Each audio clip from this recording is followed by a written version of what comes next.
कल हमारी स्कूल की छुट्टी है। हाँ मम्मी, कल आप ब्रेकफास्ट में मेरे लिए, बस पहले तुम्हारे पापा की और अब तुम्हारी फरमाइशें भी शुरू। ये गर्मियों की छुट्टियां थी तो बारिशें आई नहीं, अब स्कूल खुल गए तो बारिशें आ गई। कितने कीचड़ से भरे हुए जूते हैं, अब इन्हें धोना पड़ेगा। अभी काम वाली काम करके गई है, सारा फर्श फिर से कीचड़ से भर गया। चलो अच्छा है ना, कल स्कूल की छुट्टी है, परसों तक सूख जाएंगे। तभी मानव के ऑफिस से फोन आ जाता है और उसे अर्जेंट ऑफिस बुला लेते हैं। अरे तू कहाँ चल दिया? माँ, ऑफिस से फोन आया है, मुझे अर्जेंट जाना है। छुट्टी के दिन भी आराम नहीं कर सकता। अभी तो वैसे बारिश रुक गई है, मैं टाइम पर पहुंच जाऊंगा। मानव ऑफिस निकल जाता है। बारिश थोड़ी रुक गई थी, तभी अंजू की सास बोली, मुझे तो दरजानी के घर जाना है। कितने दिन से साड़ी में फॉल लगवानी और ब्लाउज सिलवाने को रखे हुए हैं। माँ जी, थोड़ी देर पहले ही न्यूज में बताया कि शाम को बहुत तेज आंधी तूफान और भयंकर बारिश आने के आसार हैं और आपको दरजानी के पास जाने की पड़ी है। अरे नहीं आ रही बारिश, देख आसमान साफ हो गया है। मैं सोच रही हूँ जल्दी से हो आती हूँ, रिक्शा कर लूंगी। तू चिंता मत कर, मैं आधे घंटे में आ जाऊंगी। मम्मी, मुझे पॉपकॉर्न खाने हैं, प्लीज मुझे पॉपकॉर्न बना कर दे दो। और मुझे पनीर सैंडविच भी। रूम में जाकर बैठो, मैं वहीं ला रही हूँ। अंजू रसोई में लग गई और इतनी देर में उसकी सास दरजानी के पास बाजार चली गई। पर काफी देर तक सास नहीं लौटी तो अंजू परेशान हो गई। तभी तेज आंधी आने लगी और बादल गरजने लगे। लगता है बहुत तेज तूफान और बारिश आएगी, पर माची कहाँ रह गई? अब तक तो उन्हें आ जाना चाहिए था। 5 बज रहे हैं, 3 बजे की गई हुई है। मम्मी, बारिश आ गई, अब तो बड़ा मजा आएगा। चलो भैया, हम आंगन में खेलते हैं। देखो मम्मी, बारिश की बूंदें कितनी अच्छी लग रही हैं। बच्चों तुम लोग खेलो, मैं जरा तुम्हारी दादी माँ को देख कर आती हूँ। बहुत देर हो गई है, बारिश तेज हो रही है, पता नहीं कहाँ रह गई है। अंजू अपनी सास को ढूंढने के लिए जाने लगती है। वो गली के थोड़ा बाहर तक ही पहुंची थी कि बारिश बहुत तेज हो गई। जल्दी जल्दी में अंजू छाता ले जाना भी भूल गई।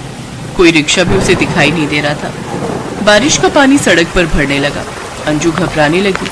वो वापस घर नहीं जाना चाहती थी क्योंकि उसे अपनी सास की चिंता थी। दरजानी का घर थोड़ा आगे था। अंजू पैदल सड़क पर बारिश के भरे हुए पानी में चलते चलते दरजानी के घर पहुंची। बबली आंटी, आपका फोन नहीं मिल रहा था, मैं कितनी देर से ट्राई कर रही थी। माँ जी कहाँ है? तुम्हारी सासू माँ तो आधा घंटा पहले ही निकल गई, अब तक तो उन्हें घर पहुंच जाना चाहिए था। उनका फोन भी स्विच ऑफ आ रहा है। माँ जी कहाँ गई फिर? दरजानी की बात सुनकर अंजू घबरा जाती है और फौरन वहाँ से अपनी सास को ढूंढने के लिए निकल पड़ती है। भैया, ओ रिक्शे वाले भैया, जरा रुकना।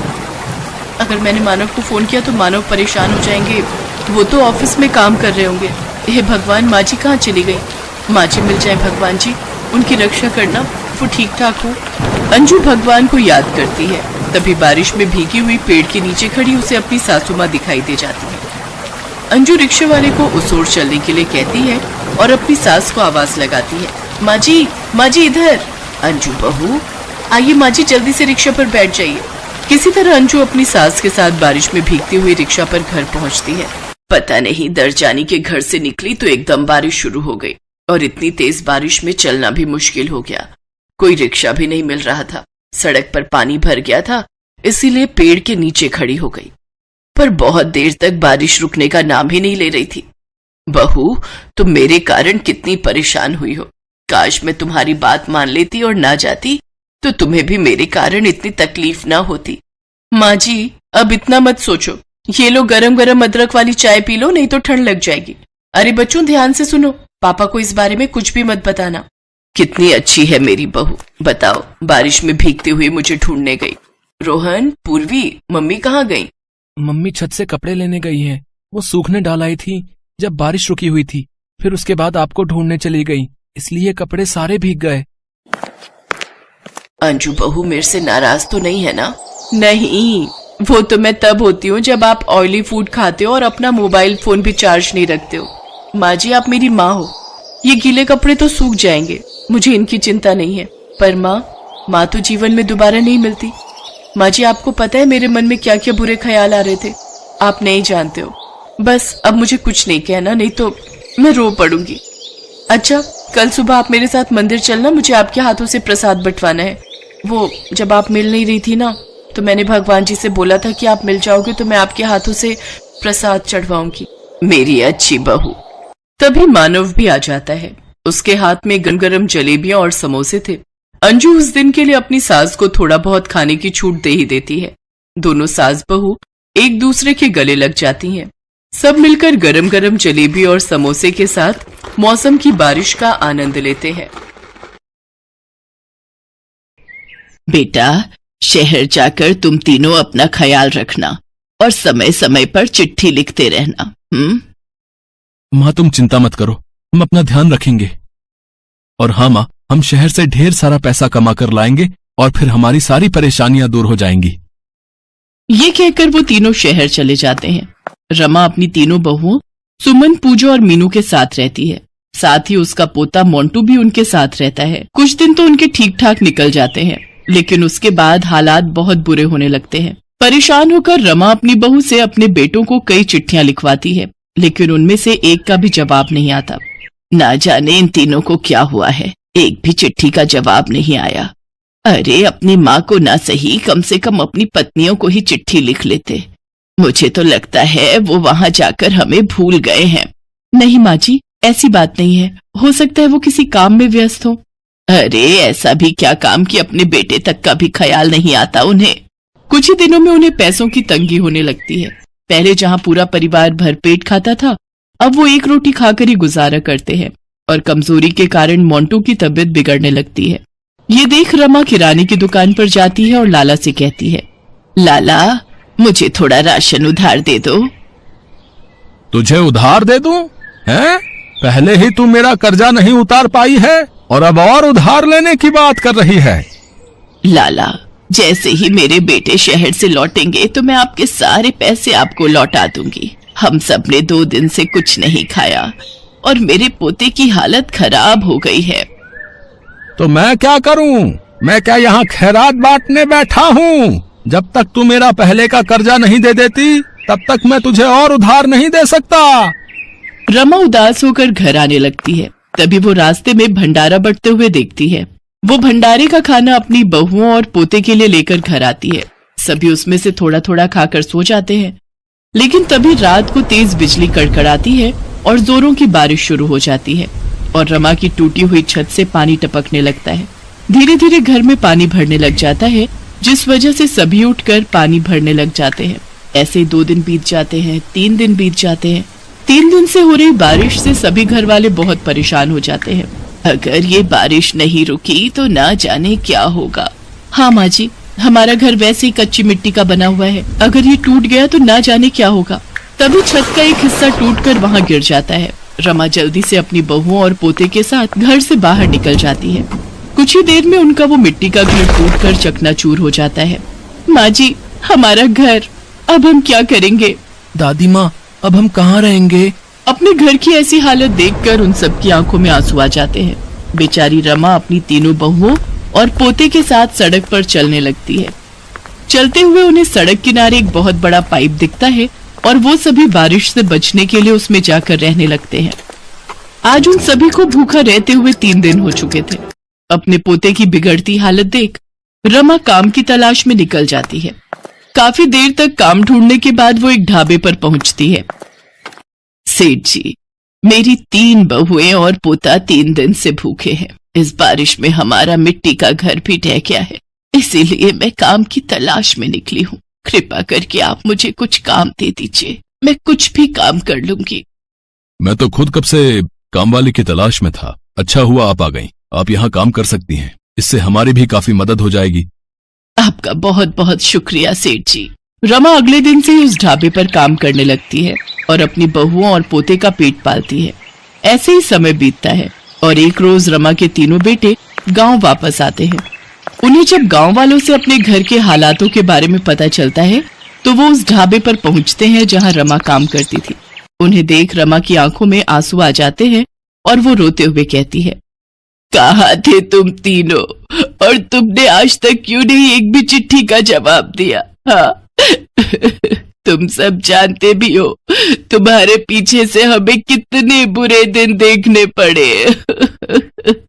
माँ, शहर में काम के चक्कर में हम तीनों भाई आपको चिट्ठी नहीं लिख पाए, लेकिन हम जिस मकसद से गए थे वो पूरा हो गया माँ। हाँ माँ, हम तीनों ने खूब पैसा कमा लिया है। अब हम उन पैसों से एक नया घर लेंगे। और माँ, साथ ही अब हम यहीं पर अपना कोई काम शुरू करेंगे और एक साथ खुशी खुशी रहेंगे। ये सब सुनकर रमा बहुत खुश हो जाती है इसके बाद तीनों भाई एक बड़ा सा नया घर खरीदते हैं और खुद का बिजनेस खड़ा करते हैं, जिससे वो और भी ज्यादा पैसे कमाते हैं।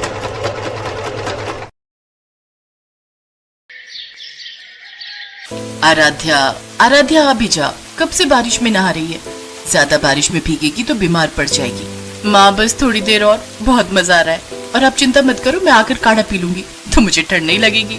ये है आराध्या, जो कि देहरादून की पहाड़ियों में पली बढ़ी। आराध्या बचपन से ही बारिश की बहुत दीवानी थी।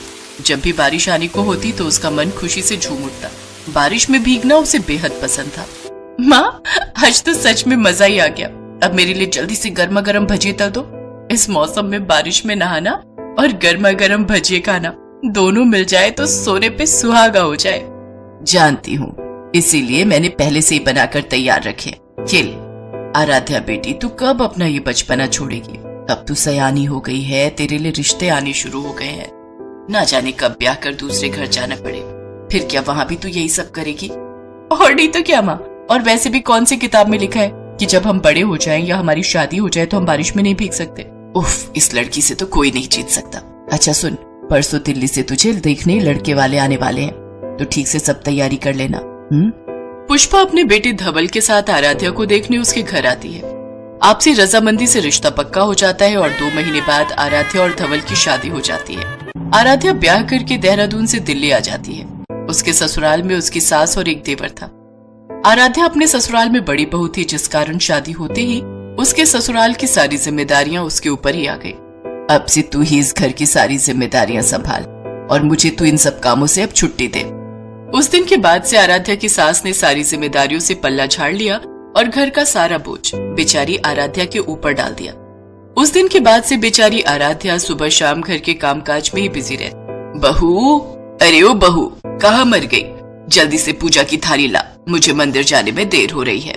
जी माँ जी, अभी लाई, ये लीजिए। अरे आराध्या, जरा मेरे लिए एक कप कॉफी बना दो प्लीज। हाँ, अभी लाई। बेचारी आराध्या दिन रात सबकी फरमाइशें ही पूरी करती रहती। ऐसे ही समय बीतता है। एक रोज सभी हॉल में बैठकर टीवी देख रहे होते हैं कि तभी टीवी में खबर आती है कि दिल्ली में 2 दिन बाद मॉनसून दस्तक देने वाला है। ये खबर सुनते ही आराध्या खुशी के मारे चिल्लाने लगी, ये अरे क्या हुआ बहू, तू तो ऐसे चीख रही है जैसे इंडिया ने पाकिस्तान को हरा दिया हो।